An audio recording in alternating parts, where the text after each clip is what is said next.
Bonjour tout le monde, je m'appelle Edward Schneider et je suis ici de la part de AIC TV et Dukascopy TV.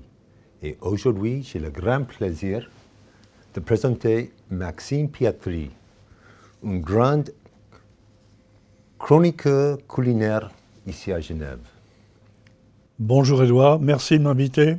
Bonjour à toutes, bonjour à tous. Vous êtes un chroniqueur culinaire bien connu ici à Genève. Mais comment vous avez trouvé la passion pour la cuisine? Avec ma grand-mère, comme beaucoup de gens.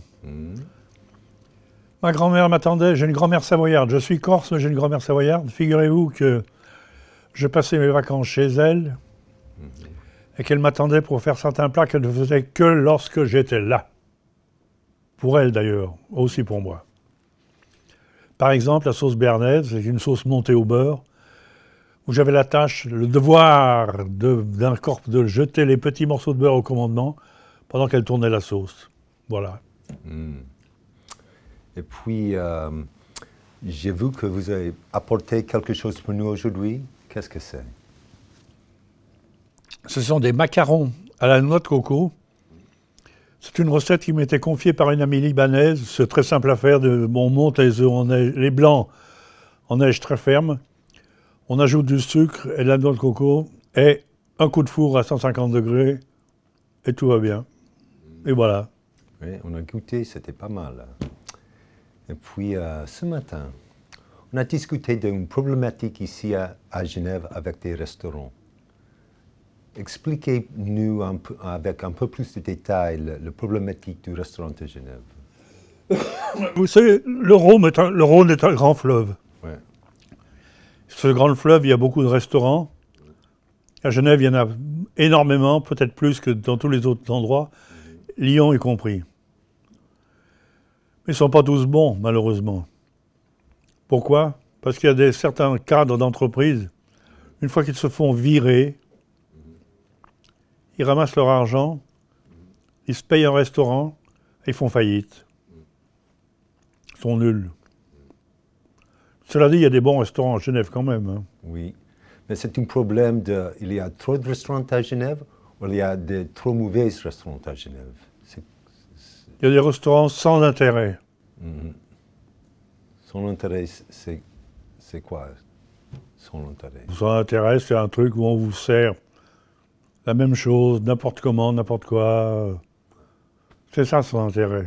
Il manque la passion. Il manque l'intérêt de bien manger. OK. Parce que je sais que vous faites un blog, en fait.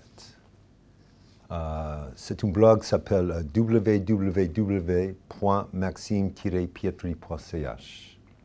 C'est un blog culinaire où je donne des conseils. J'avais arrêté pendant à peu près 1 an. Je le reprends maintenant. Il va être opérationnel d'ici 8 jours à peu près.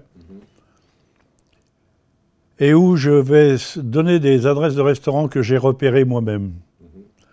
J'ai un certain sens pour voir ça. Pourquoi? Parce que j'ai fait beaucoup de grandes tables dans ma vie. Je connais bien la Boustify. Et alors je regarde, je me promène, je regarde les cartes. Si la carte est banale et sans intérêt, je ne m'arrête pas. Si elle m'interpelle, je vérifie, je regarde, je reviens, je regarde. Et j'essaye le restaurant 2, 3 fois. Alors s'il me plaît vraiment, je le signalerai dans mon blog. D'accord. En fait, c'est une procédure assez stricte. Ah, c'est rigoureux. Oui, oui. C'est très rigoureux. Oui. Le meilleur restaurant que j'ai trouvé, c'était à Londres. Oui, oui, oui, oui. Vous m'avez dit que c'est un restaurant chinois, je crois. Ah. Ouais. Mais aussi, vous parlez aussi de gastronomie moléculaire. Ah oui. Co-inventé par Hervé Tiss. Oui. Et la gastronomie moléculaire, c'est une approche scientifique de ce qui se passe en cuisine. Oui, oui. Qu'est-ce qui se passe? Comment ça marche? Pourquoi ça marche? Alors que la cuisine moléculaire, c'est une copie. Comme dans le temps, je ne sais pas si vous vous souvenez, mais il y a eu la nouvelle cuisine. La nouvelle cuisine faite par les grands chefs, c'était très bien. La nouvelle cuisine faite par les copieurs, c'était nul. Ah, c'est pareil maintenant, la cuisine moléculaire, c'est sans intérêt. Et puis, j'ai vu aussi, il y a aussi des recettes de saison, comme les asperges. Ah. Alors, l'asperge verte est la favorite des chefs. Pourquoi? Moins cher, pas de travail, pas besoin de peler, on est que tout simplement, voilà. Mais la royale, c'est l'asperge blanche, la royale. Et j'ai eu une fois un privilège extraordinaire, c'est de pouvoir partager avec Girardet, non, je pense qu'il ne l'a jamais su, il y avait un arrivage pour lui de grosses asperges blanches de Cavaillon, 3 cm de diamètre en tout cas, blanches comme le cœur d'un ange, à peine rosées au bout. Le paradis. Alors l'asperge, une découverte de Hervétis aussi en cuisine moléculaire, en gastronomie moléculaire. C'est qu'au laboratoire, ils ont pu voir que si on salait beaucoup l'eau des asperges en cuisson, ça éblouissait le goût. Il faut saler l'eau donc 27 à 30 grammes au litre pour avoir cet effet amplificateur du goût de l'asperge. Voilà ce que j'avais à dire. Merci Maxime. Merci Édouard. C'est un grand plaisir aujourd'hui pour une discussion très intéressante. Et merci à tout le monde et à bientôt. Au revoir.